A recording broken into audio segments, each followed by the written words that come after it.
परिवार रूह बाबा को अपने घर बुलाता है और उसके बेटे के शरीर से भूत भगाने के लिए बोलता है। दरअसल उसका बेटा नाटक कर रहा होता है और वह रूह बाबा से पूरी तरह से मिला हुआ होता है। रूह बाबा उसके बेटे के पास जाता है और बोलता है, पिंटू इसके शरीर से बाहर निकल। दरअसल पिंटू एक आत्मा है जो अन्य कई लोगों के शरीर में जाते रहता है और रूह बाबा ने उसे 8 बार निकाला है, ऐसा वो दावा करता है। उस मोटे के पेरेंट्स इसके बात पे पूरी तरह से विश्वास कर लेते हैं। रूह बाबा अपना गन निकालता है। उस गन में गंगा जल भरा हुआ होता है। वो उस गंगा जल को मोटे के शरीर पर डालता है और भूत भगा देता है। दरअसल मोटे को कोई भूत नहीं पकड़ा हुआ होता है। रूह बाबा और मोटा पूरी तरह से मिला हुआ होता है। दरअसल मोटे कोई गलत काम किया हुआ रहता है और इसी से बचने के लिए पूरा नाटक करता है।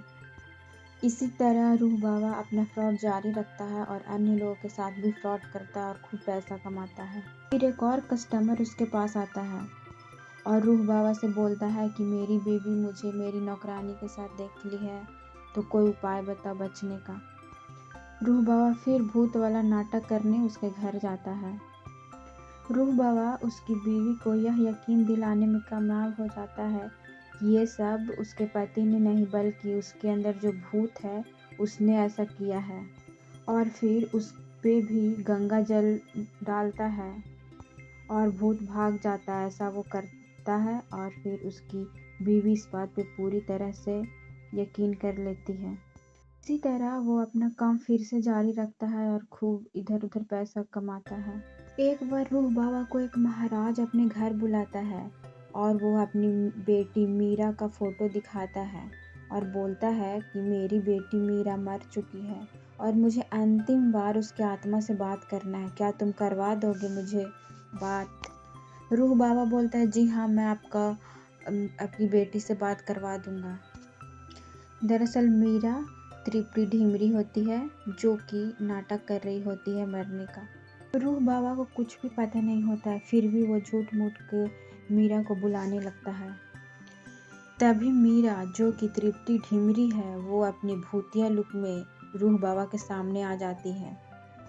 इसे देखकर टिल्लू तो बिल्कुल बेहोश ही हो जाता है और रूह बाबा बहुत ही ज़्यादा डर जाता है और बोलता है, मुझे माफ़ कर दो, मैंने आपको नहीं बुलाया, आप चाहे तो जा सकते हैं वापस।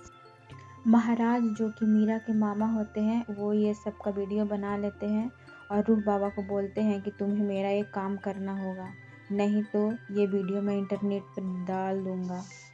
दरअसल मीरा और उसके मामा एक नाटक कर रहे होते हैं और वो पहले से ही जान रहे होते हैं कि रूह बाबा एक फ्रॉड है। वो दोनों को एक काम रहता है, इसीलिए वो ये सारा नाटक करते हैं।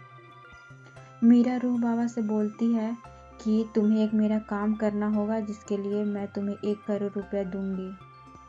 तभी 1 करोड़ का नाम सुनकर रूह बाबा तुरंत हाँ कर देते हैं। रूह बाबा, टिल्लू, मीरा और उसके मामा चारों मिलकर रोहतक घाट की ओर जाते हैं। वहीं पे इनका काम रहता है।